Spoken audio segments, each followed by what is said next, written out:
Okay, that's Hunter and the Dirty Jacks bringing us into this segment. By the way, YouTube, Hunter and the Dirty Jacks have signed a compliant form. That music is okay for us to use. Don't give us a hard time about using music that's pirated. That's our music. Thank you, YouTube. Welcome to our trending segment, everybody. My guest is a winner on the Bass Elite Series circuit, won the tour event at Lake Smith. He's also a winner on the FLW circuit at the Columbia River. He's got 4 top 10 finishes in tour level events.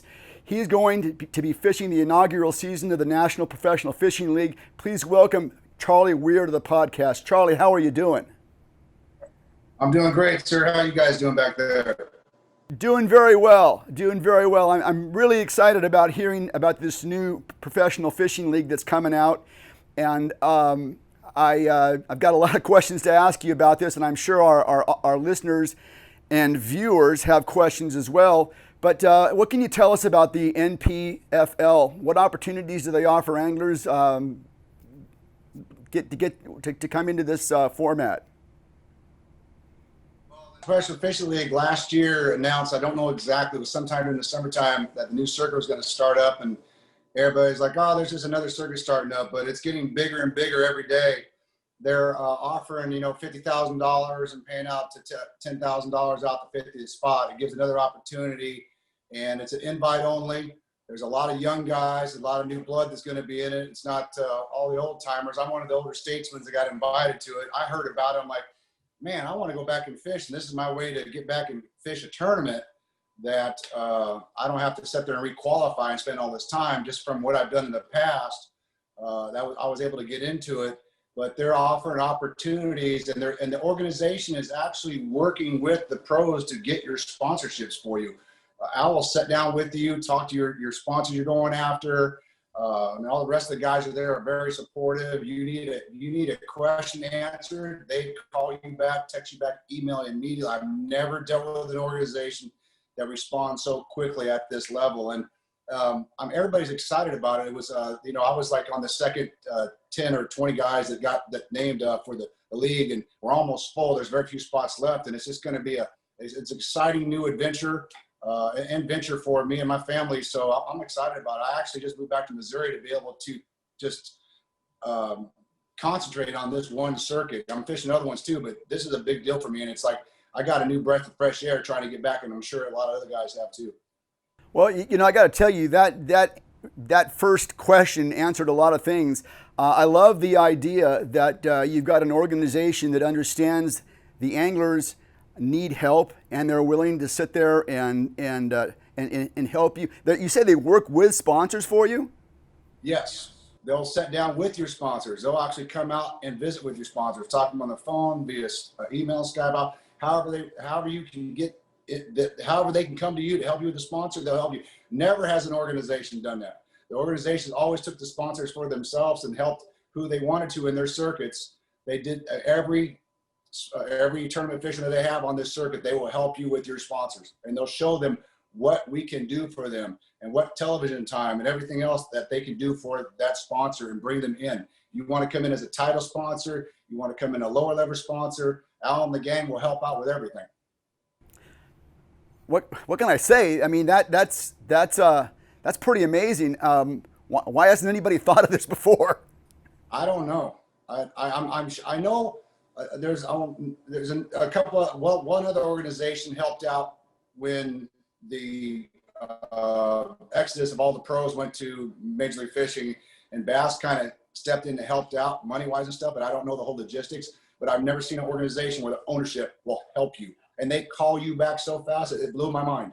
It blows my, every time I call Al or the rest of the guys, they just call you back quickly, and it's just like, wow, this is cool. This is family.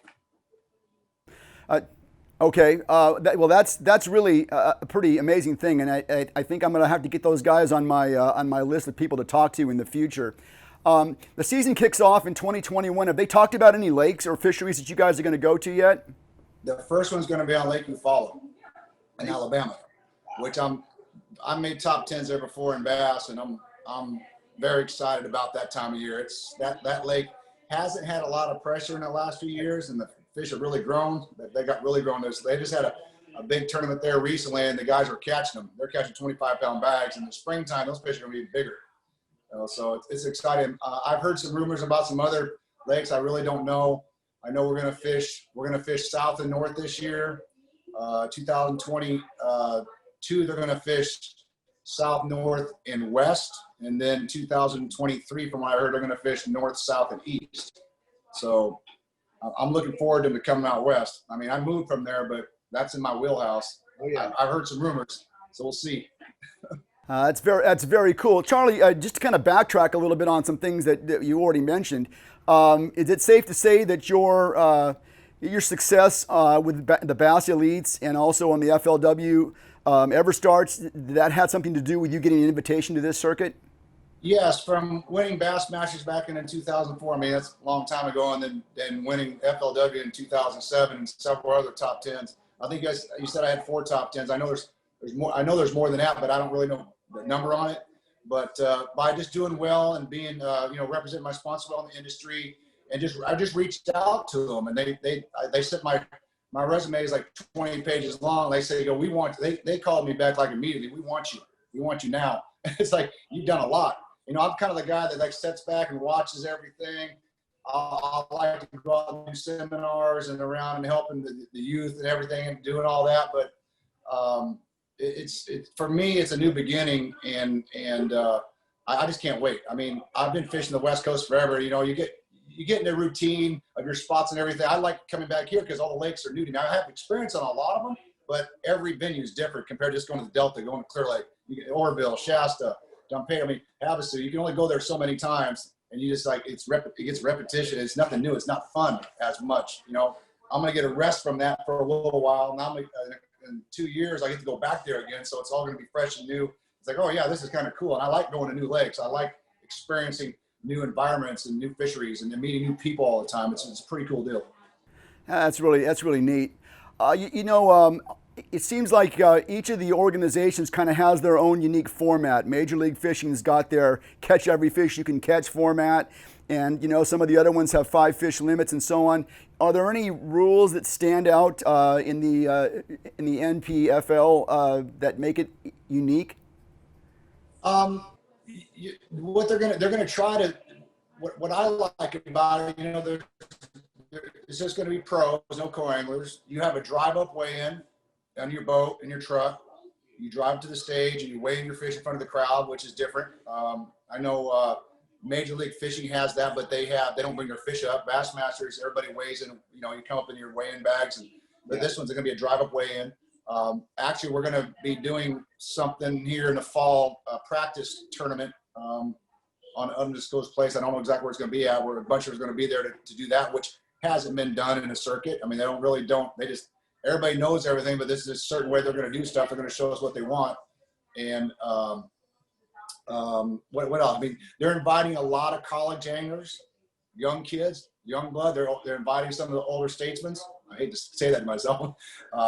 But it's going to be a mix. It's just not going to be all like right now, all of us have gotten older. A lot of us know the lakes. They're trying to make it so they got youth and the elder statesmen to come in and try a whole bunch of new places, new times of the year and stuff. And they're pushing for new and the way they're going to film. They're going to have 10 to 12 cameras on every day. We get to fish for 3 solid days without a cut. You get to fish all 3 days. It's not after 2 days you get cut. I mean, I was driving 2,000 miles to a lake to get cut after 2 days. I'm like, now we get to fish all 3 days. So you can come from, dead last and make a check in 50th place if you have a monster day. So I like that. I didn't like where they got cut down to 2 days or down, and then if you didn't do well, the first day you didn't do well, you had a great second day, you had no way to make up the third day. Now you get to fish all 3 days, which is super cool. We still got a lot of that in the West, and a guy drives from Southern California all the way to Shasta to be eliminated after that second day. That's a long drive for 2 days and 2 days and out. I drove from Florida to Shasta and then back to Texas just to get eliminated. I didn't like that at all. Wow. So you mentioned something that I want to go back to again. So there's no co-anglers. Is it one pro per boat, or is it pro versus pro? No, it's one pro per boat, and I think there's going to be, from what I understand, there's going to be there'll be co-anglers, but they don't fish. There'll be what do they call them? Marshals. Yeah, marshals. Oh, okay. Yeah, that's a good format, and I personally think because I served that role in Luke Clausen's Bassmaster Classic win, and boy, as a member of the press / marshal, that was an unbelievable learning experience. So for somebody that's trying to learn the whole deal, signing up for something like that's not a bad thing either. Oh, here's another cool thing. I tell you, you can fish with family members on practice days. You can fish with your mom, your dad, your sister, brother, cousin, your girlfriend, whoever you want to on practice days, which they took it away in all the rest of the circuits. So if you travel with a family member, they get to fish with you during that time. Okay, so they have to travel. They have to travel with you. If my brother-in-law is a guy that you follow, I couldn't fish with him then, right? No. Well, that's good. I mean, I think that's good. I mean, that increases the family time. I mean, let's face it. This is not an occupation that is easy on families. No, it's not. I mean, when I've traveled before, I was gone for months. I mean, at one point, I was gone for 9 months. I never saw California. Yeah. That's years heavy. Back. I never came back. It was just too much travel time. I never came back. I actually stayed in Branson, where I'm going to be moving here soon. So, but the move back here is it's going to definitely benefit me on the tour. So I can fish every day now, not have to worry about traveling so much. More fishing, less traveling. Excellent. I mean, I've heard that before. We've had so many guys from the West move to the East for that reason. Let's change directions a little bit right here. I know that there are a lot of young people that have aspirations of being a pro bass fisherman. I mean, it's been that way for a long time. I mean, I was that person at one point, and I know you certainly were that person at one point. Can an angler make it today on a tour? I mean, we're talking about $40,000 to fish an eight event season. Can a guy really make that happen? You have to be very fortunate. You got to be very determined. I mean, guys can, yes. I know what you asked me a question of how many guys can actually make a living doing this of all the tours. And I think between all 3 tours, I bet there's only 40 guys that can say that they're making a living, and everybody else is basically making enough money to cover their expenses unless they have some good sponsors. But fishing wise, maybe say 30, 40 guys off winnings are making a living here that they can actually pay their bills. The rest of them better have some good sponsors. It's not possible. You have to whack them. You got to be fishing all the tours and taking that chance. I mean, if you're not, like I've always been told, if you're not in the game, you don't got a chance to win. You're sitting there on the outskirts looking in. You got to go. You have to go play. That's why my main reason to come back here. Now I'm going to go play. Yeah, and you can go week to week, tour to tour, and it can just beat you down. 2-3 bad weeks in a row, it could be pretty hard on a fella. I remember in the elites in 2007, I had 5 bad ones, and it just, oh my gosh, that was $5,000 a pop. I'm just watching. Luckily, I had sponsorship money. I'm like, man, and then I made like 6 straight checks after that. But it can get you down quickly. Let's talk about sponsorship. So, as a professional angler, and I know that word is often used, there's a wide range of what professional angler means, but with a sponsor, what do you expect from a sponsor? And what can they expect from you? Well, what I expect of a sponsorship, I want a quality product that I can manage in my fishing and in my home life, that I have a family interest with that, like they feel like family. That, to me, that's been the whole time of doing sponsorships and in this industry. I just don't take any sponsors. I can't tell you how many $500 sponsors I've turned down, 250, 300. I wait until I feel like it's a family sponsor deal, kind of like Phoenix and Mercury and Power Pole and all the rest of the people that I have with me. Kind of like the National Professional Fishing League, they feel like family to me. But it has to feel right. It's like, I can't put my name on something that doesn't feel right. I've never been like that. And I've been approached that way after I won events, well, you got, I'm like, no, I personally did not put my name on stuff because I didn't feel comfortable with it. And I didn't feel in my heart comfortable with promoting that product and saying that I did this with this and won this tournament, which I did. And I'm not gonna do that. If I'm gonna promote your product, it's gonna be truthful. It's gonna feel like family, and I want that to be what I represent in the fishing industry. Do you think a lot of the companies that offer those kind of sponsorships, those kind of off the cuff, small money thing, do you think they really understand what they're getting as the amount of money they're trying to pay? No, they do not. They don't understand what it's like. What the hell? But no, they don't understand. They don't understand what they're getting. They're just happy to get sponsors. And I see people, especially on the West Coast, wrap their boats, wrap their trucks for no money, for some baits, and it just, to me, it's not the right way to do business. It actually hurts the industry when you do that. And just recently, I had a conversation with somebody about it, and they did that. They wrapped their boat, their truck, and I just had to shake my head. SMH, shaking my head. I'm like, you just hurt the industry doing that. I was like, you don't understand what it takes to get to this level, to have people, okay, we're just gonna give you a bunch of product, and you wrap your boat and truck for like, we'll wrap your boat and truck, and you get some product, and that's it. That doesn't help our sport. If you hold out, you work hard, you wait for those good sponsors, and that's what helps our sport. That actually promotes the sport more if you wait on that. But in that said, it's just like you have to wait. You just can't take every dime and nickel that everybody's gonna throw at you, because a lot of that stuff doesn't work out. Well, and the reality is, someone wants to give you $500, Charlie, that probably wouldn't have paid for your gas to get there and back, right?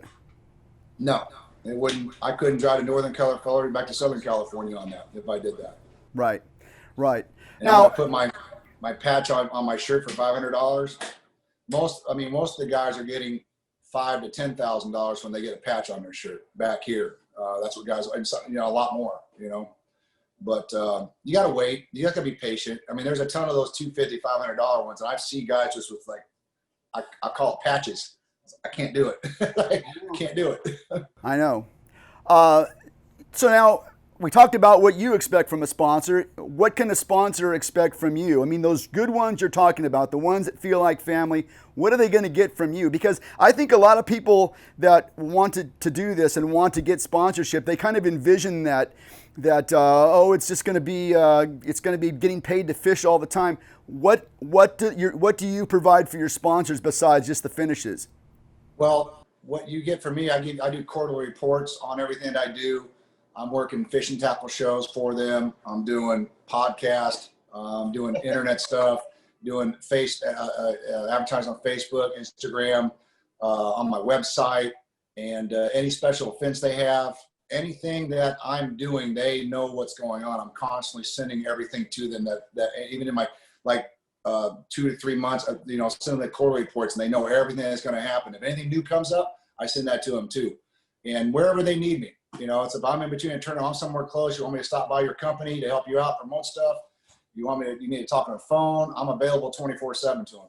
Because when you're talking about, 5-figure, 6-figure sponsorships, and that's what we're all looking for, that's the kind of stuff you put your heart out there for them. You're living their product, their brand. And to me, those kind of products and brand names out there, I mean, that's family to me. I'll work my butt off for you to get out there and get you in front of that spotlight. And then, you also get all the tournament circuits. You get your names mentioned always up on stage, and everywhere we can put you, or where I can promote you anywhere. If I can do newspaper articles, YouTube stuff. I have a whole bunch of stuff since I just came back out here that I'm going to start doing way more of.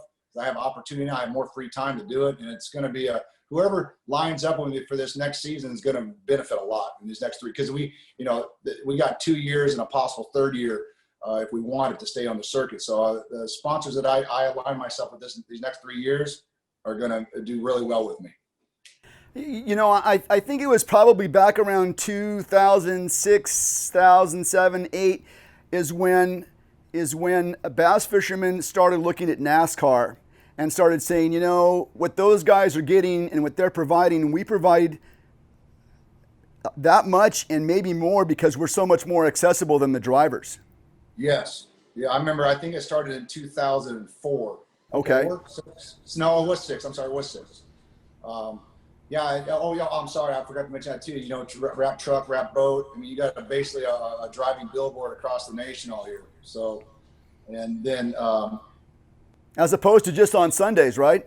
say again. As opposed to just on Sundays. Just on Sundays, yes. Like Yeah, NASCAR. Just not on TV. You're traveling. I mean, you go to a Walmart, you go to a Circle K, or you go to a Home Depot, and you're driving up your truck and boat. You got people following you around. I mean, I'm always wearing my fishing clothing, hats, and it's like people recognize you and they want your autographs. I always have cards to give out to the kids and stuff. I want my fishing cards and stuff, and it's just like NASCAR brought it to me, and I'm surprised it took so long to get to that point to where people realized. Erwin Jacobs with FLW. I mean, he realized that. He got that going with all the boat wraps and all that stuff. And then all of a sudden the truck started getting wrapped, and it's like, it just blew up. It blew up. It's like, when I think the first year I came back here was in 2003 to an FLW event, Okeechobee, and I saw the semi trucks rolling in, like 10 of them with all these wrapped boats and trucks and stuff. I'm like, wow, this is awesome. This is where it's going. I was amazed. And now that's what it is all the time. Okay, now here's the $1 million question. So how does a young angler get the kind of sponsorship you're talking about? Well, they have to. A young angler is going to be hard unless they know a family member who has a business or something like that. And a lot of the young anglers get it through a family friend or family business. And I mean, you can get big sponsorship just by somebody it's like is at a launch ramp and he's there with his kids or something, and he's looking at your boat. It's like offering to take him fishing. I've got good sponsorships just from taking people fishing that were just looking at the boats. Hey, you want to go for a ride? And they're like, what? I'm like, come on, jump in the boat. I got a really good sponsorship from that one time. Wow. And sometimes it's just blind luck. Yeah. It's like when you're out there fishing and you see people kind of checking you out and stuff, talk to them. Reach your hand out, introduce yourself to them. I mean, if I'm at a fishing tackle show, I shake everybody's hands. I introduce myself to everybody.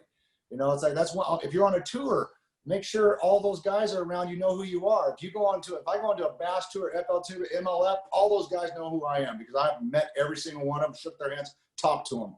I mean, for a young angler, that's what you have to do. You have to put yourself out there. If you're quiet and shy and you're standoffish, you're not going to get those sponsorships. You need to put yourself out there, and you're at a show, make sure they know who you are. Shake hands, kiss babies, and sign autographs. That's what you got to do. It's like, that's what I do. It's like, I just talk to everybody. It's got to be you. Have fun with it. I mean, you got one life to live, and just go out there and promote fishing. You're going to get those sponsorships. You just got to just be patient and work hard. That's great advice. Charlie, I remember you back when you were here in California, but you really put yourself on the map when you won that Bass Elite Series event at Smith Lake. Talk a little bit about how you got there, how you qualified for that, and what that meant to launching your career. Well, to get to the Bassmaster, it was a tour called, now it's called Elite. I fished 4 years in a row on the West Coast, and with my work and everything in Hollywood, I couldn't quite fish all 4 of them. And not until the 4th year did I get to fish all 4 of them. And then they took the top 10 guys from the West Coast to fish the Elites. So I came in 7th that year. So that got me onto this tour in 2003. And then I had a couple good, I think I had a top 10 and another good one there that season. And then I came back in 2004. We came down to Harris Chain, and I had the worst tournament I ever had on the Elites. And the next tournament I won. I mean, I just told myself, I'm just going to go win Smith Lake. I go, and I was like, I know it's a spotted bass lake. I just put my head down. I spent the time. I actually went pre-practice in like 30-degree weather, 40-degree weather before the tournament. I had a couple friends that lived close by at Gunnersville, came and fish with me and endured all that bad weather. And I just put my head down. I knew I was going to do it. I know I had the capability to do it. And it fished like, Shasta and Oroville. So luckily, all the shallow water fishermen patterns got destroyed because of all the high water and the cold. Yeah. It killed it. And my fish were already in 40 to 60, 70 feet of water. It didn't hurt it that bad. They went from 45 to 60 to 70. They were in the same place. They just stayed in the same exact treetops, just the water got a little deeper. And then I got lucky and found a dock that broke away. They had treetops underneath it, and I caught my last 3 fish out of that. I actually pushed the dock out of the way. I think that was on TV too, and I pushed it away. They said it was perfectly legal, and I caught 3 fish out of that the last day because all my stuff was dead. I couldn't find anything. And I caught 11 fish in that tournament out of possible 20 and won that tournament. It was brutal. Yeah, that was, as I recall, and I remember that vividly because when a friend wins a big event like that, you don't forget. That was one of the more difficult tournaments. The only one I can recall ever being more difficult was when Mike Folkstead was split shotting at the Harris Chain. Harris Chain, yep, in Haynes Creek. Yeah. I remember. That was brutal. Well, Charlie, what is coming up for you? What kind of projects are you involved in? How many tours are you going to fish next year? Right now, I'm going to be fishing the FLW Series Plains Division, which next month is at Lake Dardanelle in Arkansas. And then the second event's going to be on Lake of the Ozarks in October, and the third event's going to be on my home lake, which is going to be my home lake, is Table Rock. Oh, good. And I plan on doing some guiding this fall and in the spring. Actually, next spring in December, I'm actually going to relocate from Branson down to plan on going down to Okeechobee and guide January, February, and come back. I want to be down there December, January, and February, so where it's not so cold up here. I mean, it's not cold, but it's colder than California. But I want to be warm. I want to be where the fish are biting. But that, and then just looking for a house to buy back here. That's the whole deal, to get back here. Luckily, had some friends we can stay with for a little while, and a lot of great people back here. I've met a lot of good people over the last 30 years back here, and I've kept in contact with a lot of them, and I'm real excited about. I have several meetings coming up soon with potential sponsors, and I think it's gonna be a good deal. It was super hard for me to do anything on the West Coast, and it's way easier when you're back here. And I'm sure that all the other pros that came from the West, they say the same thing. It's that we're in the fishing belt of the fishing capital of the world, down here from the Midwest to the South. And West Coast, people love fishing out there. It's just not as followed as much as out here. I mean, it's like the Bible Belt fishing belt back here. And that's you go down as soon as I got back, I got to Oklahoma and Texas, I'm seeing bass boats going down the freeway. Yeah. That's the coolest freaking thing. I mean, I was driving up to 44, and there's bass boats coming from Grand Lake, and they're coming from Table Rock, and they're coming from Lake of the Ozarks. I'm like, man, I've come home. It's like, this is God's country. Well, Charlie, thank you so much for doing this. Make sure that you mention to these potential sponsors that you got a permanent home with us. We'll do lots of this kind of stuff because you always share so much good information. And I really appreciate you coming and being on with us today.